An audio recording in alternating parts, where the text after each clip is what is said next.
পুলিশের কাছ থেকে প্রাপ্ত সিসিটিভি ফুটেজ এবং ওসমান হাদির জনসংযোগ টিমের কাছ থেকে প্রাপ্ত দুটি ছবি বিশ্লেষণ করে নিশ্চিত হওয়া গেছে যে বাইক থেকে গুলি ছোড়া দুই ব্যক্তি আজ দুপুরে মতিঝিল ওয়াপদা মাদ্রাসা জামিয়া দারুল উলুম মতিঝিল এলাকায় হাদির সাথেই মাস্ক পরা অবস্থায় জনসংযোগে অংশ নিয়েছিল। গুলিকারী দুইজনের মধ্যে একজনের গায়ে কালো পাঞ্জাবি, কালো মাস্ক, গলায় চাদর এবং পরনে আকাশি রঙের প্যান্ট ছিল। অন্যজনের গায়ে কালো ব্লেজার, কালো মাস্ক, চোখে চশমা, পায়ে চামড়া রঙের জুতা ছিল। হামলাকারী দুই বাইক আরোহীর পোশাকের সাথে জনসংযোগে অংশ নেওয়া ওই দুই ব্যক্তির পোশাক মিলে যায়। তাদের চিহ্নিত করতে আজকের জনসংযোগের আরো ছবি ও ফুটেজ সংগ্রহের চেষ্টা করা হচ্ছে। ঘটনাস্থল রশি দিয়ে ঘিরে রাখা হয়েছে।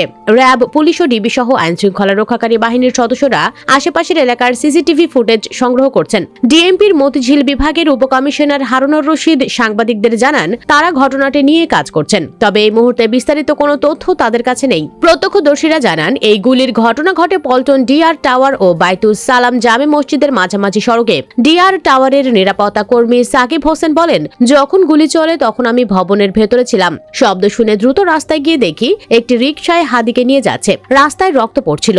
সিসিটিভি ফুটেজে দেখা যায় একটি ব্যাটারি চালিত অটোরিকশায় যাচ্ছিলেন হাদি। এ সময় পিছু নেয় একটি মোটরসাইকেল। রিকশাটির ডান পাশ ঘেঁষে যাওয়ার সময় মোটরসাইকেলের পেছনে বসা একজন হাদিকে লক্ষ্য করে গুলি করে। সঙ্গে সঙ্গে মোটরসাইকেলটি দ্রুত ওই স্থান ত্যাগ করে। এদিকে পরিবারের সিদ্ধান্তে গুলিবিদ্ধ শরীফ ওসমান হাদিকে ঢাকা মেডিকেল কলেজ হাসপাতাল থেকে রাজধানীর এভারকেয়ারে হাসপাতালে নেওয়া হচ্ছে। ঢাকা মেডিকেল কলেজ হাসপাতালের পরিচালক ব্রিগেডিয়ার জেনারেল মোহাম্মদ আসাদুজ্জামান আজ শুক্রবার সন্ধ্যা 6:45টার দিকে এই তথ্য নিশ্চিত করেন। ইনকিলাব মঞ্চের মুখপাত্র হাদি ঢাকা 8 আসনে স্বতন্ত্র প্রার্থী হিসেবে নির্বাচন করার ঘোষণা দিয়েছিলেন। আজ দুপুরে বিজয়নগরে তাকে গুলি করে দুর্বৃত্তরা। মাথায় গুলিবিদ্ধ হাদিকে গুরুতর আহত অবস্থায় ঢাকা মেডিকেল কলেজ হাসপাতালে নেওয়া হয়। দর্শক, হাদিকে আপনি পছন্দ করে থাকলে তার জন্য আমিন লিখে যাবেন। ভিডিওটি ভালো লাগলে লাইক ও শেয়ার করুন, আর আমাদের চ্যানেলে নতুন হলে সাবস্ক্রাইব করে সাথে থাকুন।